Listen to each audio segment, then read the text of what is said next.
Em 1959, quando Fidel Castro anunciou ao mundo que sua revolução era comunista, passou a ser apoiado por Moscou. Com isso, a União Soviética iniciou uma campanha para dominar com a ideologia marxista a América Latina, onde os partidos comunistas formariam grupos de guerrilha armada com dinheiro soviético, repassado por Cuba. No Brasil, foram criadas 29 organizações guerrilheiras, onde Fidel Castro vislumbrou expandir sua revolução comunista. Em 1961, o presidente do Brasil, Jânio Quadros, condecorou o guerrilheiro cubano Che Guevara com a Ordem do Cruzeiro do Sul, sem imaginar que 4 meses antes o Partido Comunista Brasileiro acertara com Fidel Castro o envio de jovens brasileiros para o treinamento de guerrilha em Cuba, com a finalidade de preparar quadros revolucionários que desencadeariam a luta armada no Brasil. As ações armadas já existiam antes de 1964 no governo de João Goulart, através das Ligas Camponesas de Francisco Julião e do Grupo dos 11 de Leonel Brizola. Com a chegada ao poder, em 1964, do presidente Castelo Branco, centenas de comunistas e políticos de esquerda refugiaram-se no Uruguai, onde formariam a Frente Popular de Libertação, que a partir de 1965 empreenderia atos de sabotagem urbana e focos de guerrilha rural no Brasil, principalmente na Serra do Caparaó, cujos guerrilheiros, apoiados por Leonel Brizola, foram combatidos e vencidos por tropas da Polícia Militar de Minas Gerais.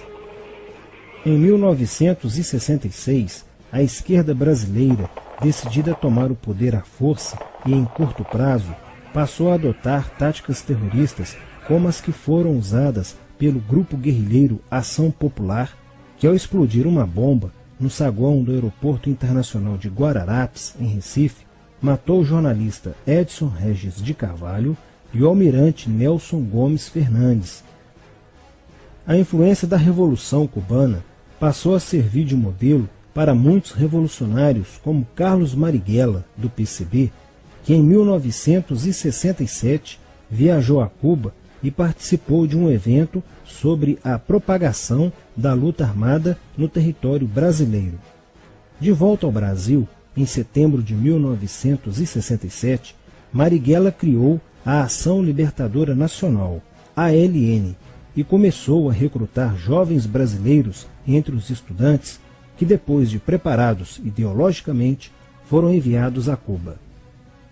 Em 1968, com a chegada ao Brasil do primeiro contingente da ALN de guerrilheiros formados em Cuba, entrou em cena Carlos Lamarca, capitão do Exército e militante da Vanguarda Popular Revolucionária, VPR, que se uniu a Marighella e em janeiro de 1969 explodiu 50 quilos de dinamite no QG do 2º Exército, matando na explosão o soldado do Exército Mário Cosel Filho e ferindo 6 militares. E ainda, na cidade de São Paulo, os guerrilheiros avançaram com um veículo roubado e abordaram o capitão Chandler, do Exército dos Estados Unidos, que se encontrava no interior de um automóvel quando saía de sua residência.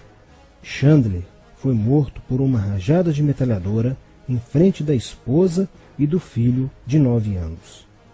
O Comando de Libertação Nacional, Colina, criado em Belo Horizonte no ano de 1968, executou na capital mineira vários assaltos a agências bancárias e atentados à bomba. Os guerrilheiros se reuniam durante as sessões de cinema no Cine Caiaca, localizado na área central de Belo Horizonte, para planejarem as ações de terror e guerrilha. A situação estava ficando caótica no país.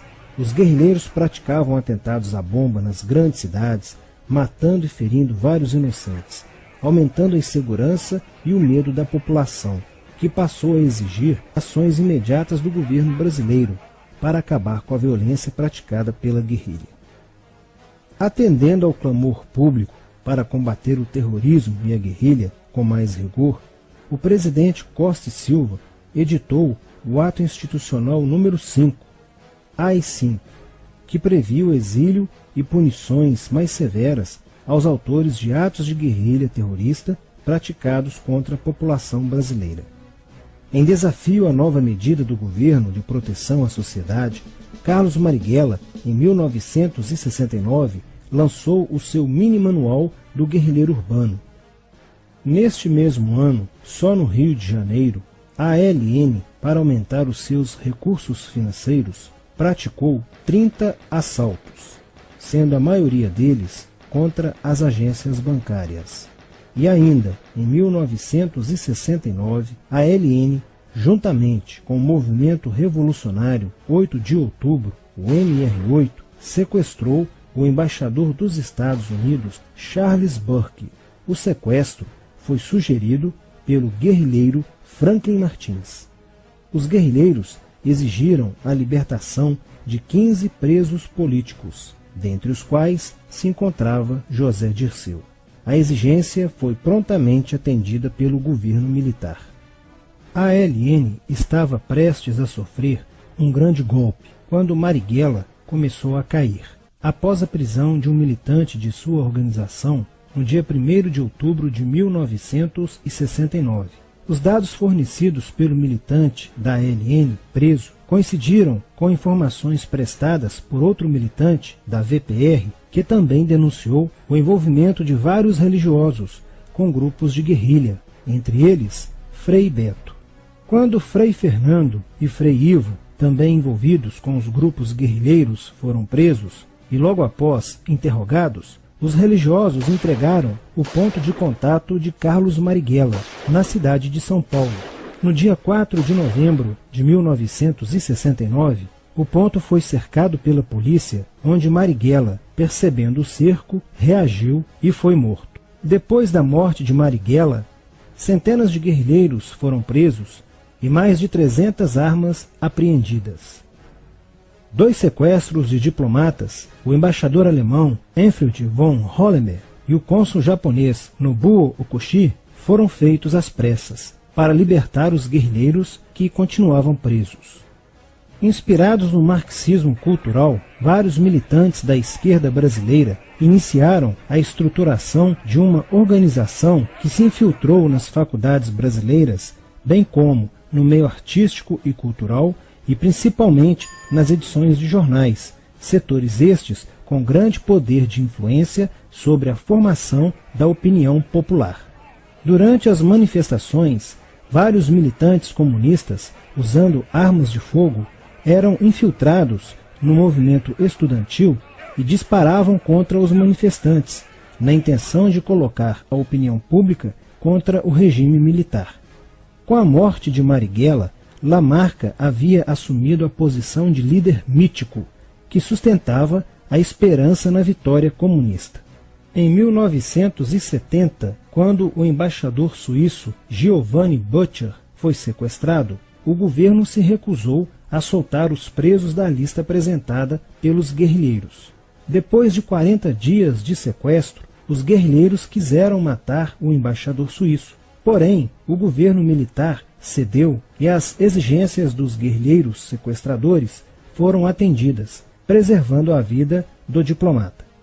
Na cidade de São Paulo, o cerco sobre a vanguarda popular revolucionária, liderada por Carlos Lamarca, estava se fechando.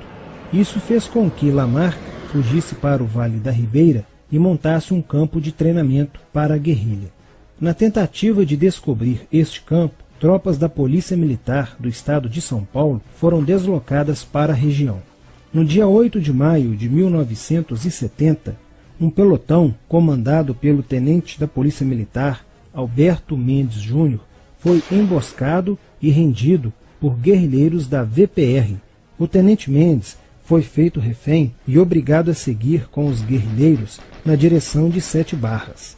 Depois de um dia e meio andando pela mata, Lamarca formou um tribunal revolucionário e decidiu matar o tenente Mendes, que teve o crânio esmagado por coronhadas de fuzil desferidas pelos guerrilheiros Diógenes e Fujimori.